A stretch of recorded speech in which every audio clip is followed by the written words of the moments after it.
والعاقبۃ للمتقین والصلاۃ والسلام علی سید الانبیاء والمرسلین وعلی آلہ واصحابہ اجمعین اما بعد فاعوذ باللہ من الشیطان اللعین الرجیم بسم اللہ الرحمن الرحیم۔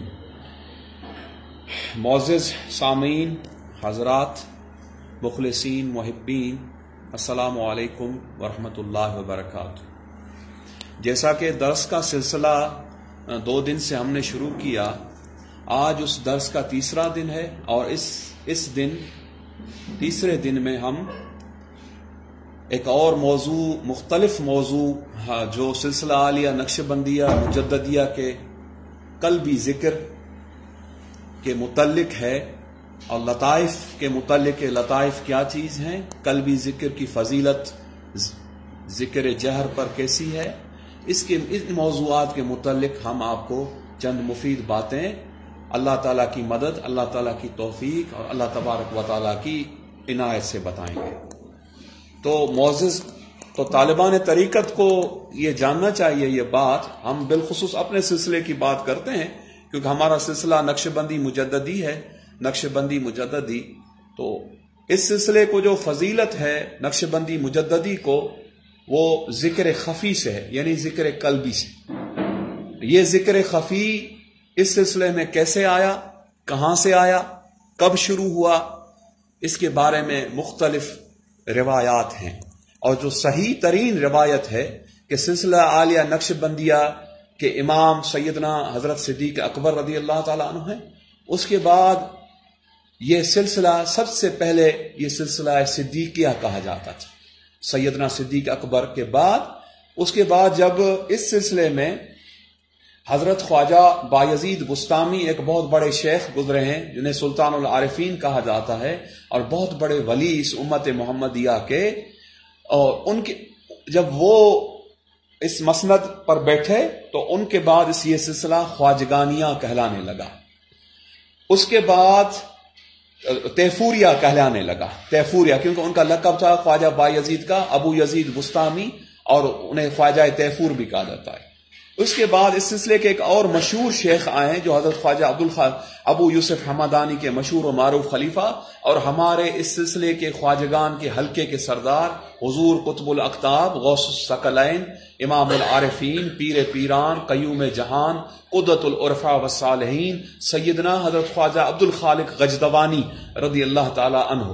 یہ وہ مبارک ہستی ہمارے سلسلے کے خواجگان کے حلقے کے سردار ہیں جنہوں نے اس سلسلے کو نئی جہتیں دی اور پورا سلوک نقش بندی انہوں نے مرتب کیا، سیر آفاقی، سیر انفسی، سیر اللہ، سیر فی اللہ، سیر مع اللہ، اور یہ جو بھی سلوک کے جو لطائف ہیں اور جو لوازمات سلوک ہیں یہ سارے انہوں نے مرتب کیے۔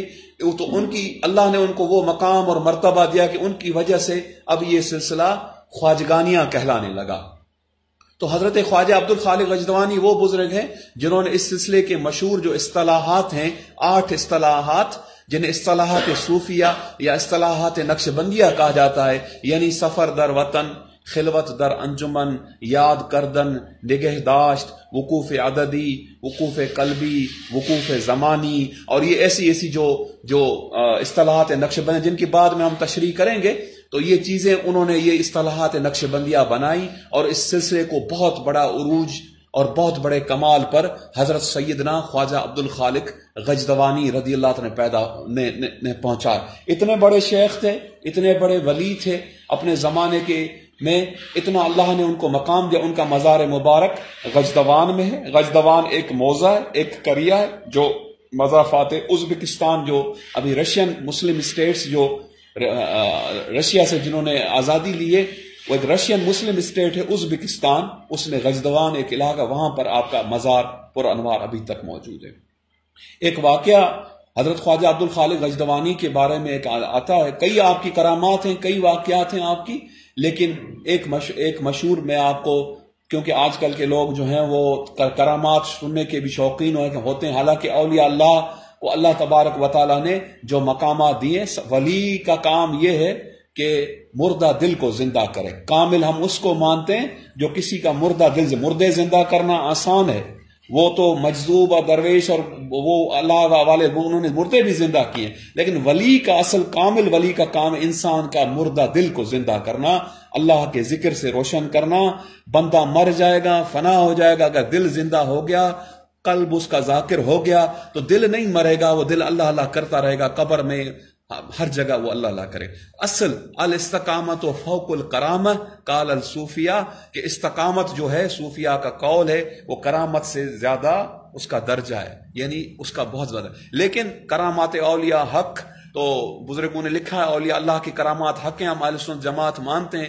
تو ان کی کرامت کے ایک ضمن میں چھوٹا سا ایک واقعہ آپ کو بتاتا ہوں۔ ایک مرتبہ حضور خواجہ خواجگان حضرت خواجہ عبد الخالق غجدوانی رضی اللہ تعالیٰ عنہ اپنے مریدین کے حلقے میں تشریف فرما تھے۔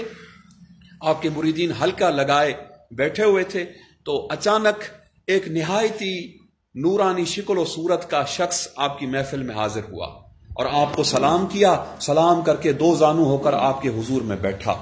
اس نے کہا حضور میں آپ سے خلوت میں کچھ عرض کرنا چاہتا ہوں، یا اپنا گوش مبارک، اپنا کان مبارک میرے قریب کیجئے، میں کچھ عرض کرنا چاہتا ہوں۔ آپ نے اپنا گوش مبارک، کان مبارک اس کے قریب کیا، اس نے کوئی گفتگو کی اور اس کے بعد وہ شخص چلا گیا، دو زانو بیٹھا تھا، چلا گیا واپس۔ تو جو مرید تھے آپ کے، انہوں نے جب دیکھا کہ یہ تو ہمارے علاقے غجدوان کا نہیں، حلیے سے پتہ پڑتا ہے، علاقے کا لباس سے پتہ پڑتا ہے، شکل و صورت سے پہچان بنائی، یہ پتہ نہیں کہاں سے آیا اتنا نورانی شخص اور اتنا عجیب اس کی ہیبت اور عجیب ایک تمتراک۔ وہ اس کے پیچھے بھاگے تاکہ اس کو بٹھائیں، اس کی تواضع کریں، خانقاہ اس سے پوچھیں میاں کہاں سے آئے، کدھر سے آئے؟ تو وہ تو خیر اس کے پیچھے بھاگے، اس کو نہ پایا، وہ تو چلا گیا۔ جب حضرت سے پوچھا حضرت یہ کون تھے جو آپ کی خدمت میں حاضر ہوئے تھے اور آپ سے کان میں سرگوشی کی، انہوں نے گفتگو کی، آپ نے فرمایا کہ یہ 7ویں آسمان پر مقرر ایک اللہ کا برگزیدہ اور معزز فرشتہ تھا، جو 7ویں آسمان کے جتنے فرشتے تھے ان کا سردار تھا، اور عند اللہ، اللہ کے ہاں، اللہ کے قرب میں اس کا بہت بڑا مقام اور مرتبہ تھا۔ اس سے ایک چھوٹی سی لغزش ہو گئی۔ اللہ تبارک و تعالی، فرشتے ویسے جو ہیں وہ بشر، ہم انسانوں کی طرح خطا گناہ نہیں کرتے، لیکن اللہ کے قرب میں کوئی اس سے کوئی چھوٹی موٹی کوئی لغزش ہو گئی، کوئی خلاف اولا کام ہو گیا، یا کوئی ایسی کوئی بات ہو گئی جس سے اللہ تعالیٰ اس سے ناراض ہوئے اور اس کو 7ویں آسمان سے پھینک کر اس کو پہلے آسمان پر اللہ تعالیٰ نے پھینک دیا۔ اب جو شخص اب جو 7ویں آسمان پر پہنچا ہو اور وہاں کے تمام فرشتوں کا سردار اور اتنے بڑے مقام اور مرتبے کا فرشتہ ہو، آپ اندازہ کریں اس کو 7ویں آسمان پر اللہ تعالیٰ نے پھینک کر پہلے آسمان پر پہنچا دیا، اس بیچارے کا کیا عالم ہوگا۔ یہ ایسے ہی ہے جیسے پیر کامل ایک نگاہ سے اپنے مریدوں کو 7 آسمانوں کی سیر کروا کر، تحت الثری کی سیر کروا کر، عرش مولا کی سیر کروا کر، کرسی کی سیر کروا کر اللہ کے حضور میں پہنچاتے ہیں۔ لیکن جب پیر کامل کسی سے ناراض ہوتا ہے تو پیر کی ناراضگی اللہ کی ناراضگی ہے، تو اس کو واپس تحت عرش عظیم سے اس کو واپس زمین پر مارا جاتا ہے۔ اس کی عبادتیں، اس کے ذکر، اس کے اذکار، اس کے مراقبے، اس کے مجاہدے سب ختم ہو جاتے ہیں اور اس کے منہ پر کالک ملی جاتی، جب تک وہ رجوع نہ کر لے، توبہ نہ کر لے، اپنے شیخ سے معافی نہ مانگے اور ان کی طرف متوجہ نہ ہو۔ تو یہ کافی ضمن میں صوفیہ کے واقعات ہیں جو پھر انہوں نے رجوع کیا۔ اللہ تعالیٰ اگر کسی کو ہدایت دیتا ہے تو وہ رجوع بھی کرتا ہے۔ تو بہرحال تو آپ نے فرمایا یہ 7ویں آسمان کا فرشتہ تھا، اس سے لغزش ہو گئی، کوئی اللہ کے قرب میں اس سے خطا ہو گئی، یہ ہمارے پاس آیا اور ہمیں آ کر عرض کیا کہ حضور میں بہت رویا، میں نے بہت گریا کہ اللہ کو راضی کرنے کے، لیکن اللہ تعالیٰ راضی نہیں ہوئے۔ جب میں نے بہت زیادہ منت سماجت کی، رویا، تو اللہ کی ذات رحمان اور رحیم ذات ہے، کریم ذات ہے، اللہ تعالیٰ کو میرے حال پر رحم آیا۔ اللہ تعالیٰ نے مجھے حکم دیا کہ اے فرشتے، اے 7ویں آسمان کے فرشتوں کے سردار، ہم تم سے ناراض ہیں، تمہیں ہم نے معزول کر دیا، تمہیں پھینک دیا نیچے پہلے آسمان پر، اب جاؤ زمین کے اندر۔ اس وقت غجدوان کے اندر ہمارے بہت ہی محبوب ترین بندے اور جو ہمارے محبوب ہیں اور قطب ارشاد اور قیومیت کے مقام پر فائز ہیں اور تمام اولیاء کے اس زمانے کے اولیاء کے سردار ہیں، اور ان کے پاس جاؤ، وہ اگر تمہاری سفارش کریں گے، وہ اگر تمہارے لیے دعا کریں گے تو ہم تمہیں واپس وہ مقام دے دیں گے۔ اب اس بات سے اندازہ کریں، کیا فرشتے کا مقام تو بہت اعلیٰ ہے، انسان تو انسان سے تو خطا بھی ہوتی ہے، گناہ بھی ہوتا ہے. اولیاء اللہ محفوظ ہیں خطا سے، انبیاء معصوم ہیں. اولیاء اللہ کے بارے میں معصوم کا عقیدہ نہیں رکھا جائے گا، یہ کفر ہے سرین. انبیاء معصوم ہے، فرشتے بھی معصوم ہیں. تو یہ تو لیکن دیکھیں مقام، دیکھیں انسان اللہ کا خلیفہ ہے. ہم انسان نے اپنے آپ کو نہیں پہچانا. اللہ نے فرمایا ہم نے اس زمین میں انسان کو اپنا خلیفہ بنا کر بھیجا. انہی انسانوں میں سے انبیاء ہوئے، انہی انسانوں میں سے رسل ہوئے، انہی انسانوں میں سے اولیاء ہوئے، انہی انسانوں میں سے صحابہ ہوئے اور مبارک ہستیاں ہوئیں. اور ان کو اللہ نے کتنا بڑا مقام دیا کہ فرشتے بھی ان پر رشک کرتے ہیں نا. دیکھیں اولیاء اللہ کی مثال لے لیں. ہم اولیاء اللہ کا ذکر کر لیں. ولی کی وہ شان، ولی کا وہ مقام جب ولی ولایت کے درجے پر پہنچتا ہے، اعلیٰ مقام عطا کا. اللہ تعالیٰ فرمائے قرآن، ان الذین قالوا ربنا اللہ ثم استقاموا تتنزل علیہم الملائکہ اللہ تخافوا ولا تحزنوا وابشروا بالجنہ التی کنتم توعدون نحن اولیاؤکم فی الحیات الدنیا وفی الآخرہ. یہ بہت طویل میں اللہ فرماتا ہے ان الذین قالوا ربنا اللہ، وہ لوگ جنہوں نے کہا ہمارا رب اللہ ہے. قالوا ربنا ثم استقاموا، پھر اس پر مستقیم رہے، اس بات پر قائم رہے. اللہ فرماتا ہے ثم استقاموا تتنزل علیہم الملائکہ، ہم ملائکہ کا نزول اس کے اوپر کرتے ہیں. یعنی اس ولی کی اعانت کے لیے، اس کی مدد کے لیے، اس کی نصرت کے لیے، اس کی ملاقات کے لیے اللہ کے مقرب فرشتے ملائکہ کا آسمان سے نزول. تتنزل علیہم الملائکہ، پھر ملائکہ کیا اس کو کہتے ہیں؟ ملائکہ اس کو بشارت دیتے ہیں اللہ تخافو، کوئی خوف نہ کرو، کوئی غم نہ کرو. اللہ تخافو، ٹھیک ہے. ولا تحزنوا، کوئی حزن نہ کرو اپنے بارے میں، اپنے مریدوں کے بارے میں، اپنی اولاد کے بارے میں، اپنی خاندان کے بارے میں ہے. یہ اللہ کا قرآن ہے. اللہ تخافوا ولا تحزنوا وابشروا بالجنہ، اور اللہ تعالیٰ آپ کو اس جنت کی بشارت دیتا ہے التی کنتم توعدون، جس کا اللہ سبحانہ وتعالیٰ نے تم سے وعدہ کیا ہے. مومنین کے لیے جنت کا وعدہ ہے. وابشروا بالجنہ التی کنتم توعدون. پھر اللہ فرماتا ہے نحن اولیاؤکم فی الحیات الدنیا وفی الآخرہ ولکم فیہا ما تشتہی انفسکم ولکم فیہا ما تدعون نزل من غفور الرحیم. اللہ فرماتا ہے یہی ہمارے اولیاء، نحن اولیاؤکم فی الحیات الدنیا وفی الآخرہ، دنیا میں آخرت میں. اور ان کے لیے ہم نے یہ جو ہے وہ اللہ تعالیٰ فرماتا بشارت ہے، ہم نے دنیا میں بھی ان کو نعمتیں دی، آخرت جنت کی نعمت انہیں دیں گے اور عجیب و انعام و اکرام انہیں دیں گے. تو یہ اولیاء اللہ کا مقام ہے. تو وہ فرشتہ، آپ نے فرمایا میں نے فرشتے کے لیے اللہ سبحانہ وتعالیٰ کے حضور میں عرض کی. میں نے کہا یا اللہ یہ فرشتہ ہے، معصوم گناہوں سے، یہ نور سے پیدا ہوا ہے، اس نے کوئی خطا، لیکن اس کو قرب میں اگر اس سے کوئی لغزش خطا ہو گئی، تم نے یا اللہ تو نے بھیجا ہے میرے پاس، تو میں اس کی سفارش کرتا ہوں اور میں تیرا گناہگار بدکار بنتا ہوں. جیسے اولیاء اللہ عاجزی کرتے ہیں اپنے آپ کو گناہگار. آپ نے فرمایا، میں نے کہا میرے مولا میں تو گناہگار ہوں، بدکار ہوں، یہ فرشتہ ہے، میں اس کے لیے عرض کرتا ہوں یا اللہ اس کو اپنے قرب کے مقام میں واپس ترقی دے، اس کی لغزش کو معاف کر اور اسے واپس اسی مقام پر فائز کر. حضرت فرماتے ہیں میں نے مراقبہ کر کے اللہ تعالیٰ کے حضور میں اولیاء اللہ جو صاحب الہام ولی ہوتے ہیں نا، اولیاء اللہ کی مختلف اقسام ہیں. ایک صاحب الہام ولی ہوتے ہیں، ان کا بہت بڑا مقام ہے، جو کاملین اولیاء ہیں. آپ نے فرمایا میں نے اسی وقت اللہ تعالیٰ کو عرض کیا اور اللہ تعالیٰ نے مجھے فرمایا کہ اے عبد الخالق، آپ کے عرض سے آپ کی دعا ہم نے قبول کی اور اسی وقت 7ویں آسمان پر اس کو کی ڈیوٹی پر فائز کر دیا اور اس سے زیادہ اور بڑا مقام مرتبہ ہم نے اس کو دے دیا آپ کی دعا سے. آپ نے اس کے لیے دعا کی فرشتے کے لیے، تو اس سے آپ اندازہ لگائیں کہ اولیاء اللہ کا کتنا بڑا مقام ہے. جب امت محمدیہ کے ولیوں کا یہ مقام ہے تو تمام ولیوں اور ولیوں کے جو اولیاء اللہ سے جو مقام میں بہت بڑے ہوئے رسول اللہ صلی اللہ علیہ وسلم کے صحابہ، تابعین، تبع تابعین، لاکھوں کروڑوں ولی ایک طرف، ایک صحابی کی قدم کی پاؤں کی دھول کے برابر، خاک کے برابر بھی نہیں ہو سکتے. میں برملا کہتا ہوں ہر جگہ کہ کروڑوں لاکھوں غوث قطب ایک طرف رکھو، رسول اللہ صلی اللہ علیہ وسلم کے ایک صحابی کی پاؤں مبارک کی خاک کے برابر بھی نہیں پہنچ سکتے. تو جب اس کے بعد دیکھیں پھر انبیاء کا کیا مقام، سید الانبیاء صلی اللہ علیہ وسلم کا کیا مقام ہوگا، کیا مرتبہ ہوگا. تو بعد از خدا توئی بزرگ قصہ مختصر، بعد از خدا بزرگ توئی قصہ مختصر. تو بہرحال وہ تو آپ نے فرمایا جیسے ہی میں نے دعا کی اس کا کام تو ہو گیا، وہ اسی وقت اللہ نے اس کو 7ویں آسمان کے میں اپنے جو مقام تھا اس پر فائز کر دیا. من الفائزین والفائزات، یہ آتا ہے نا ایک قرآن کی آیت بھی ہے. تو من الفائزین والفائزات، پہلے وہ فائز تھا اور پھر گر گیا، پھر اللہ تبارک و تعالیٰ نے اس کو پھر اس مقام پر فائز کر کے اس کو من الفائزین والفائزات کر دیا اس فرشتے کو. تو وہ بیچارہ فرشتہ اپنی مقام اور مراد کو پہنچ گیا. تو یہ اتنے بڑے مشہور شیخ تھے خواجہ عبد الخالق اجدوانی. اس کے بعد ان کی وجہ سے یہ سلسلہ خواجگانیاں کہلانے لگا.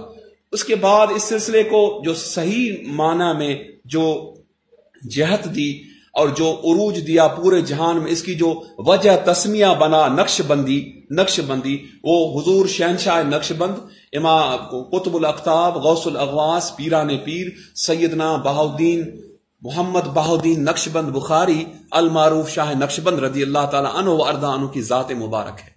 حضرت شاہ نقش بند رضی اللہ تعالیٰ عنہ خلیفہ تھے، مرید تھے حضور سیدنا امیر کلال رضی اللہ تعالیٰ عنہ کے. تو آپ جب اللہ تعالیٰ نے آپ کو اتنا بڑا مقام دیا، اتنا بڑا مرتبہ ولایت کے اندر دیا ہے، حضور سیدنا مجدد الف ثانی رضی اللہ تعالیٰ اپنے مکتوبات قدسی آیات میں فرماتے ہیں ہمیں متقدمین اولیاء اللہ کے بارے میں کشف حاصل ہوا. متقدمین میں سے ہم نے دیکھا کہ 2 بزرگ امت محمدیہ کے ان کا ولایت میں بہت بڑا مقام اور مرتبہ ہے. ایک سیدنا معروف کرخی رضی اللہ تعالیٰ عنہ جو بغداد میں مدفون ہیں اور اکابر اولیاء امت میں غالباً تابعین میں آتے ہیں، اور جن کی قبر کے بارے میں مشہور ہے، بڑے بڑے علماء فقہاء نے لکھا کہ قبر معروف جو ہے وہ دعا کی قبولیت کے لیے تریاق ہے، جو بھی دعا وہاں مانگی جائے وہ قبول ہوتی ہے.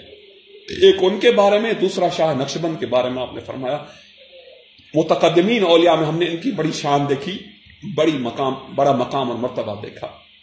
تو حضرت شاہ نقشبند رضی اللہ تعالیٰ عنہ کے پیر تھے حضرت امیر کلال رضی اللہ تعالیٰ. جب شاہ نقشبند اپنے پیر سے بیعت ہوئے اور سلوک ان سے حاصل کیا، خلافت ان سے حاصل کی، تو حضرت شاہ نقشبند کیونکہ محبوبان الہی میں سے تھے اور اللہ نے ان کو بہت بڑے مقام پر، جیسے حضور سیدنا غوث اعظم رضی اللہ تعالیٰ عنہ محبوبان الہی میں سے تھے، اس لیے ان کے نام سے سلسلہ عالیہ قادریہ چلا. سیدنا عبد القادر جیلانی ان کا نام تھا رضی اللہ تعالیٰ عنہ. تو ایسے یہ حضرت شیخ شہاب الدین عمر سہروردی تھے، تو سہرورد ان کا علاقہ تھا، اس لیے ان کے نام سے پورے سلسلے کو یہ مل گئی.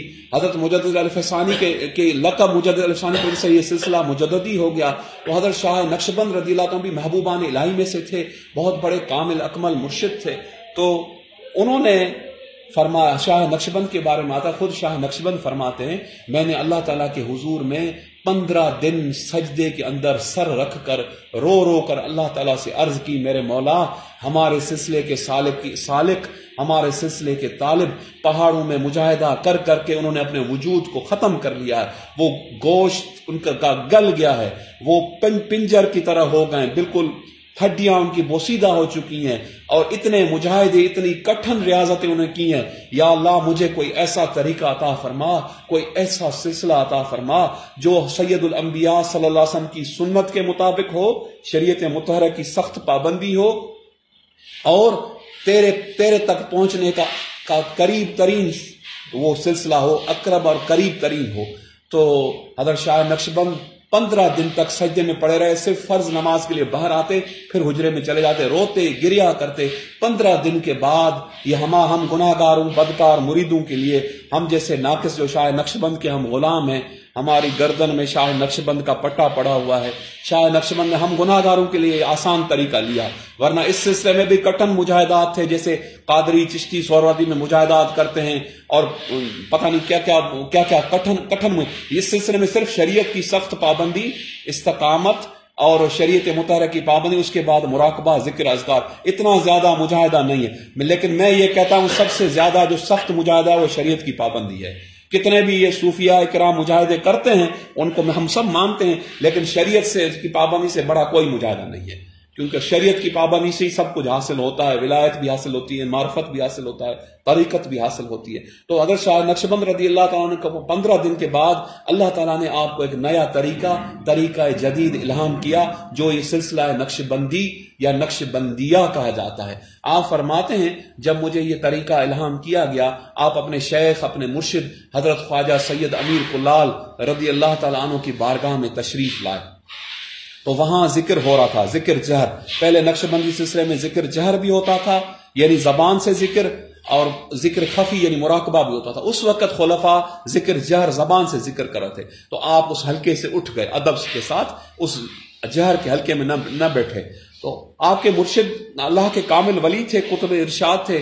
انہیں خلفاء نے عرض کی حضور یہ آپ کے خلیفہ ہو کر آپ کے سلسلے سے انحرافی کرتے ہیں، آپ کے حلقے کو چھوڑ کر دور جا کر کھڑے ہو گئے، تو یہ تو بات ٹھیک نہیں ہے، یہ اس نے تکبر کیا. تو بہرحال تھوڑا بہت آپ کو بھی غصہ آیا، لیکن آپ خاموش رہے، اللہ کے ولی تھے، خاموش رہے. حضرت شاہ نقشبند نے دیکھا مرشد کریم ناراض ہوئے ہیں میرے اس عمل سے. آپ نے اسی وقت سمرقند، بخارا، ماروا النہر کے تمام علماء کو جمع کیا، قرآن اور حدیث کی کتابیں لائیں. خود بہت بڑے عالم تھے، آئی اور اپنے شیخ طریقت کے حضور میں بھیجا کہ میں نہیں جاتا، آپ سب لوگ جاؤ اور شیخ طریقت کو یہ بتاؤ کہ اللہ تعالیٰ نے مجھے ایک نیا طریقہ الہام کے ذریعے سے عطا کیا ہے، اور آج کے بعد نقش بندی سلسلے میں ذکر جہر بند ہو گیا، ختم ہو گیا. آج کے بعد یہ سلسلے کی ایک انفرادیت ہے، اس میں ذکر قلبی ہوگا، ذکر خفی ہوگا یعنی مراقبہ، اور اس کے بعد ذکر خفی جو لطائف پر کیا جاتا ہے.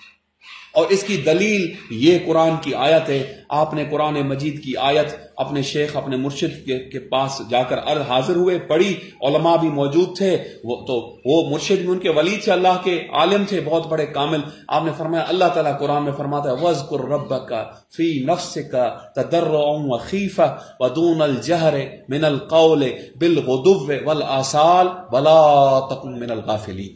اس آیت کریمہ میں اللہ تعالیٰ نے قرآن کی کافی آیات میں ذکر جہر کے بارے میں بھی فرمایا کہ اللہ کو یاد کرو اور زور سے یاد کرو.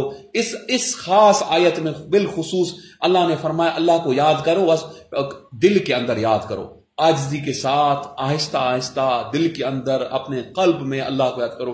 وَدُونَ الْجَهْرِ ممانت کر دی، وَدُونَ الْجَهْرِ زبان سے نہیں، دون سے مراد وَدُونَ الْجَهْرِ، یہ اللہ تعالیٰ نے پھر ممانت کر دی، زبان سے نہیں، دل کے اندر عاجزی کے ساتھ، اور صبح و شام اللہ کو یاد کرو اور غافلوں میں سے مت ہو.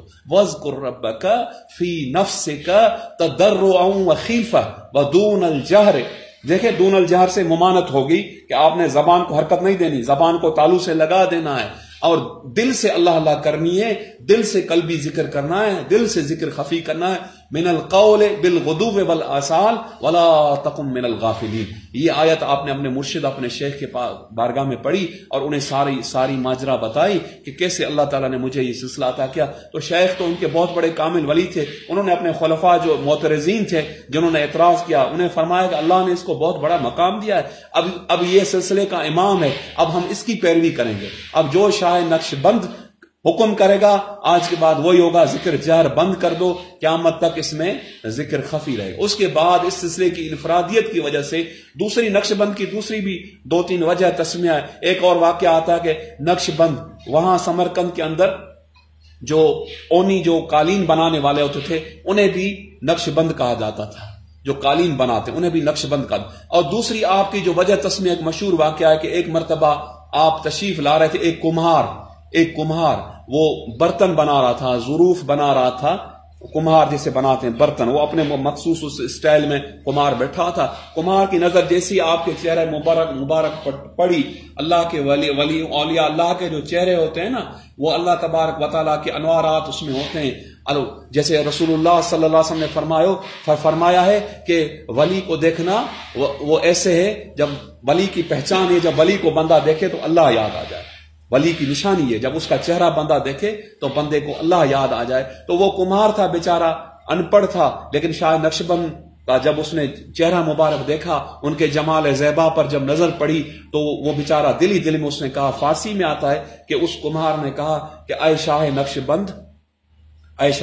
بند، اے دلوں پر اللہ کے نالے کو نقش کرنے والے، تو جیسے میں ان ظروفوں پر الفاظ لکھ رہا ہوں، ان پر گل بوٹے پھول بنا رہا ہوں، میرے دل کا اندر کا جو برتن ہے وہ ابھی تک خالی ہے ان چیزوں سے. اپنی نگاہ فیض سے میرے دل کے اس برتن پر، اس ظروف پر، اور اس کو اللہ کے نام کو نقش کر دے. تو اس نے فارسی میں زبان حال سے کہا اور وہ کمہار نے زبان حال سے کہا زبان ایک ہوتی ہے زبان حال، ایک ہوتا ظاہر زبان، وہ زبان حال سے کہا. شاہ نقش بند سمجھ گئے، آپ نے اسی وقت اس پر نگاہ کی، آپ کی توجہ سے کمہار کے دل پر تو اللہ لکھ گیا، قلب اس کا ذاکر ہوگا، لیکن اس کے تمام برتنوں پر اللہ کا سبحانہ وتعالیٰ کا نام واضح الفاظ میں اللہ اللہ اللہ، ہر برتن پر، ہر ظرف اور ظروف، جتنے ظروف اس کے تھے وہ سارے اس سے ہو گئے. اس وجہ سے پھر آپ کا نام مشہور ہوا نقش بند. نقش بند کی معنی ہے دل پر اللہ کے نام کو نقش کرنے والے. نقش بندی یعنی ہم ان کے مرید ہیں. نقش بندی کا بھی نام ہے کہ اپنے مرشد اور اپنے شیوخ کی توجہ لے کر اپنی دل پر اللہ کے نام کو نقش کرنے والے، اسم ذات کو جمانے والے، اسم ذات کو نقش کرنے والے، بالکل اس کو کہتے ہیں نقش بندی. اس کے بعد اللہ تعالیٰ نے آپ کی بہت زیادہ کرامات ہیں، کرامات پر ہم بعد میں بتائیں گے، لیکن آپ کا وہ مقام اور مرتبہ. آج کل اگر کوئی نقش بندی حضرات ذکر جہر کرتے ہیں، ان کی خدمت میں یہ عرض ہے مؤدبانہ، وہ مکتوبات مجدد الف ثانی دیکھیں. حضرت امام ربانی رضی اللہ تعالیٰ نے ذکر جہر کی کتنی سخت ممانعت فرمائی. خود حضرت مجدد فرماتے ہیں رضی اللہ تعالیٰ عنہ، آپ فرماتے ہیں ہم اپنے پیر حضرت خواجہ باقی باللہ رضی اللہ تعالیٰ کی محفل میں بیٹھے ہوئے تھے، طعام کی محفل تھی. آپ کے خلیفہ مولانا کمال رحمت اللہ علیہ، ان کی زبان سے بے اختیار اسم ذات، اللہ تعالیٰ کا نام بے اختیار زبان سے نکلا، اسم ذات. آپ فرماتے حضرت خواجہ باقی باللہ نے فرمایا اس درویش کو ہماری محفل کا خیال نہیں ہے، آداب کا خیال، اس کو محفل سے نکال دو. خواجہ کمال کو نکال دیا، وہ آپ کے خلیفہ تھے اور صحبت یافتہ تھے. پھر جب اس نے منت سماجت کی، پھر آپ نے فرمایا ہماری محفل کا یہ آداب ہے، ہم نقش بندی ہیں، سب بات ہے. ہم اتنی زیادہ حضرت سیدنا مجدد الف ثانی رضی اللہ تعالیٰ نے ذکر خفی کے اوپر زور دیا. پھر یہ بھی فرما دیں جو ہمارا نقش بندی مرید ہو کر ذکر خفی کرے گا، ذکر جو ہے وہ خفی کرے گا، اس کا تو بہت بڑا مقام ہے. اگر جو ذکر جہر کرے گا، ہمارا فیضان اور ہمارے خواجگان نقش بندیہ کا فیضان اس کے قلب پر وارد نہیں ہوگا. فرماتے ہیں ایسا پیر ناقص ہے جو نقش بندی ہو کر ذکر جہر کروائے، اپنے مریدوں کو غلط طریقہ بتائے، جب طریقہ اسلاف نے ہمیں دے دیا ہے. جیسے دیکھیں سیدنا حضرت امام اعظم ابو حنیفہ رضی اللہ تعالیٰ نے، مثال کے طور پر سمجھاتا ہوں، ہمارے امام ہے فقہ حنفی میں، ٹھیک ہے، امام الائمہ ہے، سراج الامہ ہے. اب وہ ہیں ہمارے امام، مجتہد ہیں، وہ ان کے شاگرد مجتہد تھے. اب انہوں نے ساری فقہ کے ابواب ہمیں ترتیب کر کے دیے، سب کچھ ہو گیا. اب آج کل کا اگر کوئی مولوی، کوئی مفتی، چاہے کتنے بڑے مقام پر پہنچا، وہ کہے نہیں حضرت امام اعظم نے تو یہ فرمایا لیکن میں یہ اجتہاد کرتا ہوں، تو وہ مجتہد تو نہیں ہوا نا. آج کل کا کوئی مولوی مجتہد تو نہیں ہو سکتا نا، ٹھیک ہے. تو وہ تو یہ دعویٰ تو نہیں کر سکتا کہ اس مسئلے میں میرا یہ حکم ہے، میرا یہ اجتہاد. وہ جب فتویٰ دے گا امام صاحب کے قول پر دے گا، یا صاحبین کے قول پر دے گا، یا بعد کے جو ائمہ مجتہدین آئے ہونا، جو احناف، ان کے قول پر وہ فتویٰ دے گا. تو ایسے یہ طریقت کے مجتہدین ہیں. حضرت شاہ نقش بند رضی اللہ تعالیٰ عنہ، حضرت سیدنا مجدد الف ثانی رضی اللہ تعالیٰ عنہ، حضرت سیدنا خواجہ محمد باقی باللہ دہلوی رضی اللہ، یہ طریقت کے مجتہدین ہیں، یہ ان کا اجتہاد ہے. اور ان کا اگر مرید ان کے سلسلے کی خلاف ورزی کرے گا تو اس کو فیض نصیب نہیں ہوگا. ٹھیک ہے، نیک ہوگا، پرہیزگار ہوگا، اللہ کا ذکر کرے گا، وہ ٹھیک ہے، سب باتیں اس کی اچھی باتیں ہیں، لیکن اس کو چاہیے کہ وہ رجوع کرے. اس پیر کو بھی چاہیے، اس مرید کو بھی چاہیے جو ذکر جہر نقش بندی ہو کر کراتے ہیں، کہ حضرت سیدنا امام ربانی کے مکتوبات نقش بندیوں کے لیے سب سے بڑی سند اور اتھارٹی ہیں. قرآن اور حدیث کے بعد اگر کوئی کتاب ہے تو مکتوبات الہامی کتاب ہے، آپ اس سے رجوع کرو. حضرت مجدد پاک نے کیا لکھا ہے کہ ذکر قلبی کیا ہے، ذکر خفی کیا ہے، ذکر جہر کے نقش بندیوں کو قادری ذکر جہر کرے، چشتی کرے، سہروردی کرے، شاذلی کرے، وہ بھلے کریں، ان کے اکابر مشائخ نے یہ کیا ہے. ہمارے سلسلہ والے نقش بندیہ میں یہ منع ہے، یہ ممنوع ہے. تو اس کی اپنی ایک فضیلت ہے. میں اکثر یہ بتاتا ہوں کہ نقش بندی سلسلے کا جو مراقبہ ہے، جو ہمیں خواجگان نقش بندیہ نے عطا کیا ہے، یہ اگر کوئی بندہ چند لمحے، چند گھڑیاں، اگر اس کا دل ذاکر ہو، اس کا قلب ذاکر ہو، مرشد کی توجہ سے اس کا دل اللہ اللہ کرتا ہو، وہ چند گھڑی مراقبہ کرے، چند لمحے کرے، چند آدھا گھنٹہ کرے، جتنا بھی کرے، تو وہ میں کہتا ہوں کہ 60 سال کی نفلی عبادت سے بہتر ہے. 60 سال کی. مولانا رومی فرماتے ہیں نا، یک زمانہ صحبت با اولیاء بہتر از 100 سالہ طاعت بیریا. جناب رومی رحمۃ اللہ علیہ فرماتے ہیں اولیاء اللہ کی ایک گھڑی کی صحبت 1 صدی کی نفلی عبادت ہے. اس سے جناب رومی کا کیا مراد ہے؟ اس سے جناب رومی کی مراد یہ ہے ایک تو ان کی صحبت میں بیٹھنا وہ بھی بہت بڑی عبادت ہے، لیکن جب پیر کامل اپنے مرید پر نظر کرے، توجہ کرے، اس کے لطائف پر توجہ کرے اور اس کے لطائف میں حرکت اور ذکر پیدا ہو، یہ وہ گھڑی ہے جس کا جناب رومی رحمۃ اللہ علیہ اپنی مثنوی شریف میں فرما رہا ہے یک زمانہ صحبت با اولیاء بہتر از 100 سالہ طاعت بیریا. تو یہ مختلف ضمناً کچھ باتیں ادھر ادھر کی آپ کے گوشے گزار کر لی، اور اس کے بعد یہ سلسلہ نقش بندی کہلانا. پھر حضرت سیدنا مجدد الثانی رضی اللہ تعالیٰ کو جب اللہ تعالیٰ نے 1000 سال کا مجدد بنایا، اس سلسلے کو مزید برکتیں، جیسے سلوک ہے، پہلے ہمارے سلسلے میں ولایت صغریٰ تک سلوک طالبوں کو طے کرایا جاتا تھا، تو ہمارے سلسلے کا پہلا سلوک ہے اس کو کہتے ہیں ولایت صغریٰ، جس میں 16 اسباق آ جاتے ہیں. اس کے بعد ولایت کبریٰ، ولایت کبریٰ کے بعد ولایت علیٰ یعنی ملائکہ کی ولایت، اس کے بعد کمالات نبوت، کمالات رسالت، کمالات اول العزم. یہ کمالات نبوت کا فیضان جو سیدنا صدیق اکبر کے سینے سے ہمیں نقش بندیوں کو عطا ہوا، اور ولایت کا فیضان ہمیں حضرت علی کرم اللہ وجہ سے عطا ہوا، کیونکہ ہمارے سلسلے میں سیدنا امام جعفر صادق رضی اللہ تعالیٰ عنہ ہیں جو اکابر ائمہ اہل بیت میں سے ہیں، اور جن کو بارگاہ صدیقیت سے فیضان حضرت سیدنا صدیق اکبر کے جو امام محمد قاسم جو ان کے شیخ تھے، وہ سیدنا صدیق اکبر کے پوتے تھے. امام محمد قاسم بن محمد بن ابی بکر صدیق، جنہوں نے شاہ نقشبند حضرت خواجہ امام جعفر صادق کے جو شیخ طریقت ہیں، اور حضرت امام جعفر صادق بیٹے تھے بی بی سیدہ ام فروا کے. بی بی ام فروا حضرت صدیق اکبر کی نواسی تھی، اس لیے حضرت امام جعفر صادق فخر کے ساتھ فرماتے تھے کہ ابو بکر صدیق نے مجھے 2 مرتبہ جنا ہے. والدنی ابو بکر مرتين، مجھے ابو بکر صدیق نے 2 مرتبہ جنا ہے. 2 مرتبہ جنے سے مراد ایک تو میں ان کی نواسی بی بی ام فروا کی اولاد سے ہوں، دوسرا ان کے سلسلے کا فیضان ان کے پوتے امام محمد قاسم سے مجھے ملا، اس لیے ابو بکر صدیق نے مجھے 2 مرتبہ جنا ہے. نواسے بھی ہوئے، بی بی ام فروا ان کی والدہ تھیں، اور سلسلہ علیہ نقش بندیہ کا فیضان جو حضرت ابو بکر کے بعد حضرت سیدنا سلمان فارسی کو ملا، اس کے بعد سیدنا سلمان فارسی کے بعد حضرت امام محمد قاسم بن محمد بن ابی بکر صدیق اکابر تابعین میں سے، اور 7 مدینے کے جو مشہور فقیہ تابعی تھے ان میں سے تھے. ان سے یہ سلسلہ آگے سیدنا امام جعفر صادق کو ملا، ان سے حضرت خواجہ بایزید بستامی رضی اللہ عنہ کو ملا، اور اویسی طریقے سے ان کے مزار سے خواجہ بایزید نے اقتصاب فیض حاصل کر کے یہ سلسلہ حاصل کیا. تو یہ ساری چیزیں اس میں فضیلتیں اور ساری آ گئیں. تو اب اس نشست کو، اس کے بعد ہم لطائف پر کریں گے دوسری نشست میں. اب اس نشست کو ختم کرتے ہیں. اللہ سبحانہ و تعالیٰ سے دعا ہے اللہ تبارک و تعالیٰ ان برگزیدہ محبوبوں کے ذکر کے صدقے میں مجھ گناہگار خاطی بدکار کی مغفرت فرمائے. میرے گناہ، میری خطائیں اور میری تقصیریں ان اپنے محبوبوں کے صدقے اور ان خواجگان نقش بندیہ اور اولیاء اللہ کے ذکر کے صدقے مجھے اور میرے متعلقین، متوسلین، مریدین، محبین کو اللہ تعالی ہماری بخشش فرمائے. ان کے فیوزات سے ہمارے دلوں کو منور فرمائے، اور ان کی توجہ اور ان کی خاص نظر دنیا میں، آخرت میں، قبر میں، نزع میں اللہ تعالی نصیب فرمائے. وما علینا الا البلاغ، وآخر دعوانا ان الحمد للہ.